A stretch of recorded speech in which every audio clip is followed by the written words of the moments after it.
USA pidas kinni öö jooksul teise Iraani laeva pärast seda, kui sai teada, mis täpselt oli esimesel laeval, mille USA vaid 2 päeva tagasi kinni pidas. Need olid Hiina sõjalised komponendid, mida Iraani revolutsiooniline kaardivägi hädasti, ja ma mõtlen tõesti hädasti vajas. See seletab, miks tsiviillaev oli valmis USA hoiatusi 6 tundi järjest eirama. Näite, esimesele laevale, Tuskegee, andis USA sõjavägi 6 tunni jooksul järjest hoiatusi, et ta ei rikuks blokaadi. Aga see keeldus kuulamast ja jätkas sõitu USA poolt Omaani lahes kehtestatud blokaadi suunas. Siis otsustas USA merevägi laeva kinni võtta. See paneb tõesti mõtlema, mida see laev täpselt vedas, et ta USA sõjalaeva hoiatusi 6 tunni jooksul eiras. Mida ta täpselt üritas varjata? Mis oli nii oluline, et oldi valmis kõike kaalule panema? Noh, arvake ära. Meil on vastused olemas. Julgeolekuallikad ütlesid Reutersile, et Iraani laev vedas tõenäoliselt Hiina 2 kasutusega sõjalisi komponente. Täpsemalt vedas see komponente, mida saaks kasutada Iraani raketivarude taastamiseks. Ja ma olen kindel, et Iraani revolutsiooni kaardivägi vajas neid komponente hädasti. Seal olid spetsiaalsed sulamid, mida saaks kasutada raketikestade jaoks. Seal olid täppis elektroonikaseadmed, mida saaks kasutada juhtimissüsteemides. Ja siis olid seal torud kütuse torustike jaoks. Kõiki neid saaks kasutada raketivarude taastamiseks, mille Iraan kas kaotas või kasutas sõja ajal ära. Just sellepärast oli relvastamata tsiviillaev valmis USA blokaadid rotsima. Ja tead mis? President Trump kinnitas seda täna hommikul antud intervjuus. Kuula ise. Läbirääkimised on praegu lõpusirgel, kuid relvarahu tähtaeg on homme. Kui tundub, et asjad liiguvad edasi, kas te ei pruugi seda tingimata kindlaks ajaks pikendada, vaid lasete sellel jätkuda, kui läbirääkimistes on edusamme enne lõpliku otsuse tegemist? Ma ei taha seda teha, meil ei ole nii palju aega, sest selleks ajaks, kui mõlemad pooled kohale jõuavad, tead ju, nad said just loa edasi minna, mida ma teadsin, et nad niikuinii teevad. Ma ei usu, et neil oli valikut, nad peavad läbi rääkima. Üks asi, mida ma ütlen, on see, Iraan võib end väga heale positsioonile seada, kui nad sõlmivad kokkuleppe. Nad võivad taas saada tugevaks riigiks, taas imeliseks riigiks. Neil on uskumatud inimesed. Aga nad tunduvad olevat verejanulised. Neid juhivad väga kahjuks karmid inimesed. Ja ma ei mõtle karmid heas mõttes. Ma arvan, et see on riigile väga negatiivne, sest meie oleme neist palju karmimad. Nagu polegi võrreldavgi.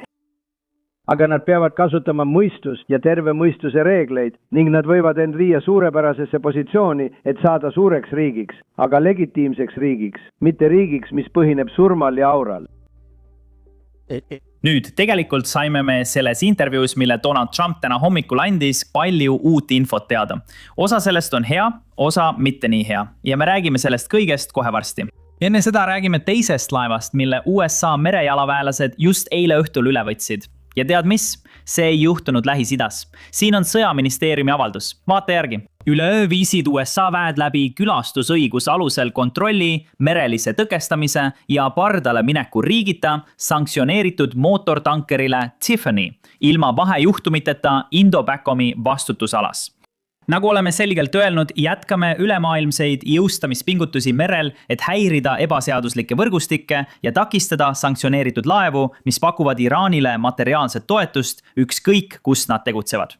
Rahvusvahelised veed ei ole sanktsioneeritud laevadele pelgupaigaks. Sõjaministeerium jätkab ebaseaduslike tegutsejate ja nende laevade liikumisvabaduse piiramist merenduses. Selles avalduses on palju teavet. Seega vaatame täpselt, mida öeldi.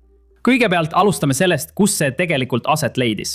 Vaata oma ekraanil olevat kaarti. See juhtus Sri Lankast ida pool ja veidi Malacca väinast lääne pool. See ei olnud kindlasti USA blokaadi lähedal. Miks siis USA seda tegelikult tegi? Noh, selle tegi Ameerika Ühendriigid selgeks juba siis, kui nad blokaadist teatasid. See ei seisne ainult selles, et laevad ei läheks Iraani sadamatesse ega tuleks sealt välja. See seisneb selles, et ükski laev, olenemata sellest, kus ta maailmas asub, ei saaks toetada Iraani režiimi ega pakkuda sellele rahalist või mingit muud abi. Noh, see laev tegeleski täpselt sellega. Teate, pärast seda, kui Iraanist sai maailma kõige rohkem sanktsioneeritud riik, on Iraan loonud niinimetatud varivõrgustiku. Kasutades seda varilaevastikest koosnevat varivõrgustikku, veab Iraan välja oma sanktsioonide all olevat naftat ja hoiab seda siis merel. ja kui nad leiavad ostja, saadavad nad selle nafta sinna, kus ostja asub ning leiavad mingi viisi makse kättesaamiseks. Just nii juhtuski enne, kui USA blokaad jõustus. Oli palju varilaevu, mis võtsid peale Iraani nafta ja lahkusid sadamast, lahkusid sellest Lähis-Ida piirkonnast, mida USA blokeerib ning on lihtsalt oodanud rahvusvahelistes vetes, arvates, et nad on nüüd turvaliselt. Aga USA on ka varem selgelt öelnud, et blokaad ei puuduta ainult Iraani sadamaid. See puudutab kogu salakaubandusvõrgustiku jälitamist, mida Iraan on kasutanud sanktsioonide all oleva nafta müümiseks. Ja just sellist jõustamist see tegevus tähendabki. See avaldab veelgi suuremat survet Iraani majandusele, mis juba niigi raskustes on. Ja see paneb Iraani ametnikud sisuliselt veelgi suurema surve alla, et kiiresti mingisugune kokkulepe saavutada. Õnneks tundub, et samal ajal kui see kõik toimub, valmistuvad Ameerika Ühendriigid ja Iraan ette uueks rahutippkohtumiseks, uueks läbirääkimisteks Islamabadis, Pakistanis. Enne kui läheme kõigi nende uute detailide juurde, mida oleme teada saanud, tuletan kõigile kiiresti meelde, et vajutage allpool nuppe meeldib ja telli. See aitab meil tõesti algoritmis paremini pildis olla ja aitab teil olla kursis kõigi meie viimaste uuendustega, kui uudised arenevad. Täna hommikul andis Trump väga olulise ja väga pika teleintervjuu. Ja selles intervjuus saime rohkem detaile selle kohta, kuidas läbirääkimised kulisside taga käivad. Kuulake nüüd.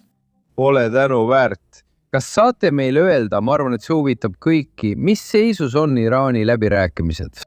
Nüüd teame, et Teheran on avalikult kinnitanud, et saadab esindajad kohtumisele asepresident Vance'iga. Mida te ootate? Mida te praegu kuulete ära? No nagu ma 2 päeva tagasi ütlesin, kui nad ütlesid, et nad ei saada, neid ütlesin ma, et nad saadavad nad ikkagi. Meil pole muud valikut, kui nad saata. Ma arvan, et me jõuame lõpuks suurepärase kokkuleppeni. Ma arvan, et meil pole muud valikut. Me oleme nende mereväe kõrvaldanud. Me oleme nende õhuväe kõrvaldanud. Me oleme nende juhid kõrvaldanud ausalt öeldes, mis teeb asjad ühes mõttes keerulisemaks, kuid need juhid on palju ratsionaalsemad. See on režiimi muutus, ükskõik kuidas sa seda nimetad, mis ei ole midagi, mida ma ütlesin, et kavatsen teha. Aga ma teen seda kaudselt võib-olla, aga ma olen selle ära teinud. Ja ma arvan, et me oleme väga tugevates läbirääkimiste positsioonides, et teha seda, mida teised presidendid oleksid võinud teha 47 aasta jooksul. Meil on olnud 47 aastat nende verejanuliste inimestega. See on tapnud palju sõdureid, palju meie sõdureid ja palju teisi inimesi. Need tapsid viimase 2 kuu jooksul 42 000 inimest. Ja tead, jõutakse punkti, kus inimesed ei taha seda mainida. Neile ei meeldi seda mainida. 42 000 relvastamata meeleavaldajad, süütud relvastamata meeleavaldajad, paljud neist poodi üles. Pea meeles, et relvarahu, mis on kestnud umbes viimased 2 nädalat, lõpeb tõenäoliselt täna. Me ei tea täpselt, millal see lõpeb, sest keegi pole selgelt öelnud, millal see algas, aga tõenäoliselt juhtub see täna. Hiljemalt võib-olla täna südaööl. Nüüd pole mingit võimalust, ja ma mõtlen tõesti mingit võimalust, et läbirääkimiste kohtumine toimuks enne relvarahu lõppu. Sest asepresident J.D. Vance, kes on delegatsiooni juht, pole veel Ameerika Ühendriikidest lahkunud. See on ilmselt sellepärast, et ma arvan, et kulisside taga käivad veel läbirääkimisel ja Iraan on seda nii kaua kui võimalik edasi lükanud. Tegelikult olen kindel, et te teate, et viimastel päevadel on Iraanist tulnud palju vastuolulist teavet. Üks telekanal Iraanis ütleb, et Iraan läheb läbirääkimistele, siis järgmine ütleb, et ei lähe. Ja nii käibki see edasi-tagasi. Ja me kuuleme sarnast sõnumit ka Iraani ametnikelt, kes avalikult sõna võtavad. Nüüd, Iraanil on kombeks nii teha. Nad tegid sama asja enne viimast läbirääkimiste kohtumist, mis toimus umbes nädal tagasi. Seega ei saa me liiga palju tähelepanu pöörata sellele, mida Iraani meedia või Iraani ametnikud ütlevad. Tõeliselt oluline on see, mida nad tegelikult teevad. Kahjuks ei saa me enne kindel olla, et Iraan sellele kohtumisele tuleb, kui me oma silmaga näeme lennukit Iraani õhuruumist lahkumas ja Pakistani suundumas. See on ainus viis, kuidas me teada saame. Okei, nad tulevad. Kuid siiski tundub, et AP News teatab, et 2 piirkondlikku ametnikku kinnitavad, et Iraan osaleb relvarahu kõnelustel Islamabadis ja need toimuvad tõenäoliselt homme. Ja lisaks sellele näeme ka teateid, mis tulevad Ameerika Ühendriikidest, kus põhimõtteliselt öeldakse, et J.D. Vance lahkub täna õhtul Ameerika Ühendriikidest, et lennata Pakistani ja loodetavasti homme kohtuda. See on äärmiselt pikk lend, umbes 16 tundi. Seega on loogiline, et Ameerika delegatsioon lahkub tõenäoliselt enne, kui Iraani lennuk Iraanist õhku tõuseb. Sest Iraani jaoks on see umbes 1 või 2 tunni pikkune lend. Seega mitte väga pikk. nüüd on suur küsimus, mida kõik küsivad. Kas relvarahu pikendatakse? Mida see tähendab? Sest tundub, et enne relvarahu lõppu kohtumist ei tule. Siin on president Trump, kes vastab sellele küsimusele täna hommikul. Kuulake.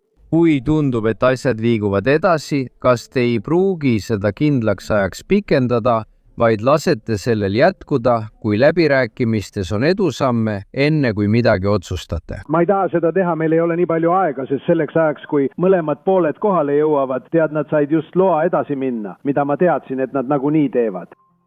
ma ei usu, et neil oli valikut, nad peavad läbi rääkima. Ja üks asi, mida ma ütlen, on see, et Iraan võib endale väga hea positsiooni saavutada, kui nad teevad kokkuleppe. Nad võivad end taas tugevaks riigiks teha, taas imeliseks riigiks. Neil on uskumatud inimesed.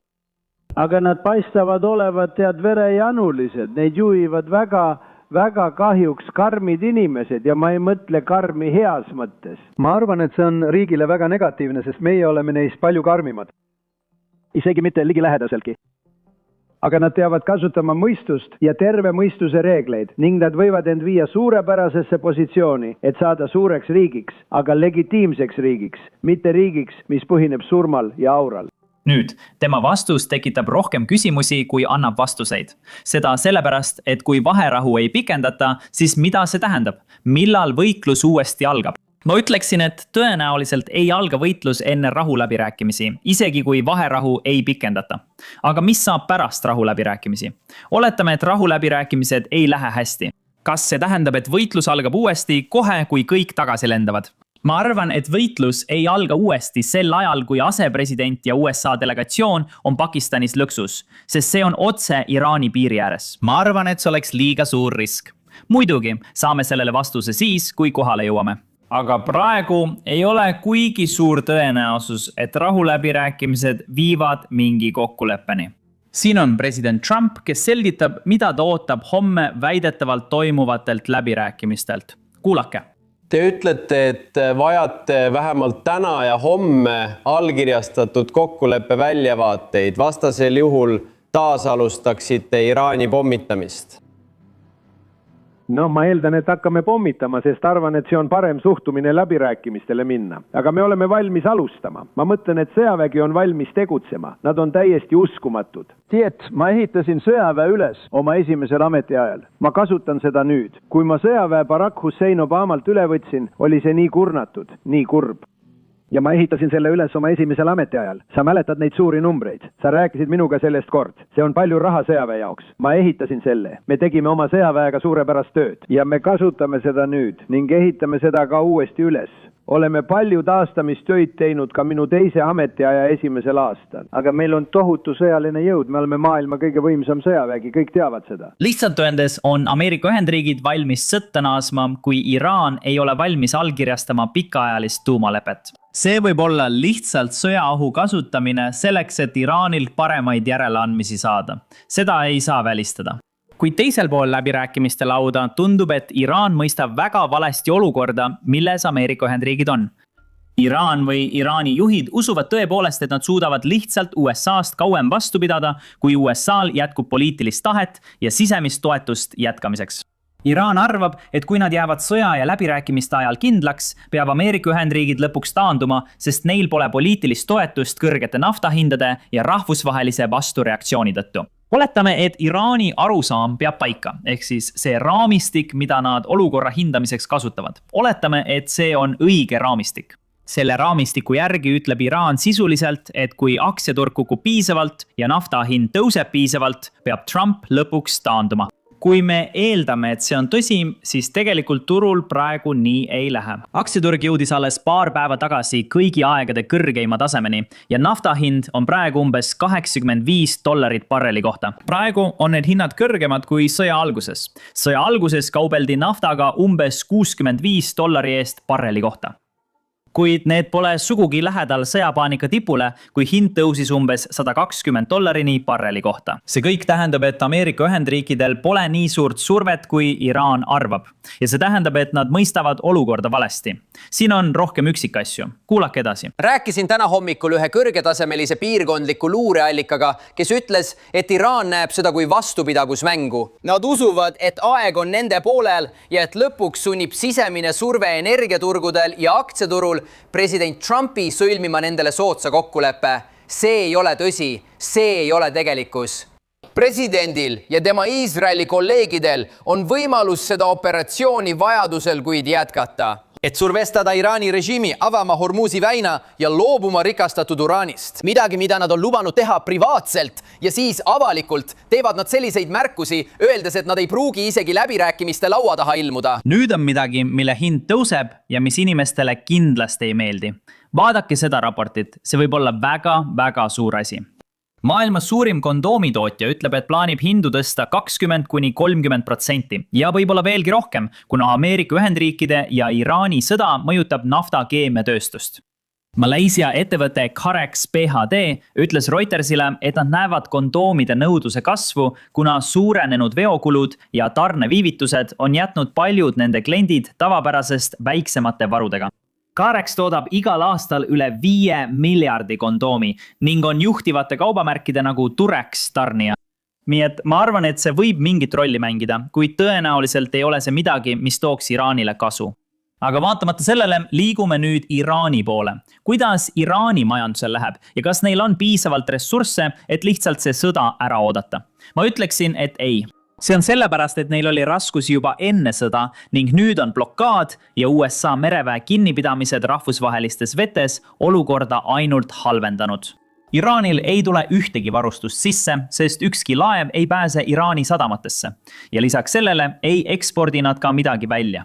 Nii et Iraan ei teeni enam mingit tulu naftatööstusest, millest ta enne USA blokaadi algust nii tugevalt sõltus. Nii et kuigi Iraan arvab, et suudab USA majanduse lihtsalt üle elada, arvan mina, et olukord võib olla hoopis vastupidine. Siin räägib Trump sellest just täna hommikul. Kuulake. Inimesed on tapnud palju sõdureid, palju meie sõdureid ja palju teisi inimesi. Nad on tapnud viimase 2 kuu jooksul 42 000 inimest. Ja teate, jõutakse punkti, kus inimesed ei taha sellest rääkida. Neile ei meeldi seda mainida. 42 000 relvastamata, süütud meeleavaldajad. Paljud neist poodi üles.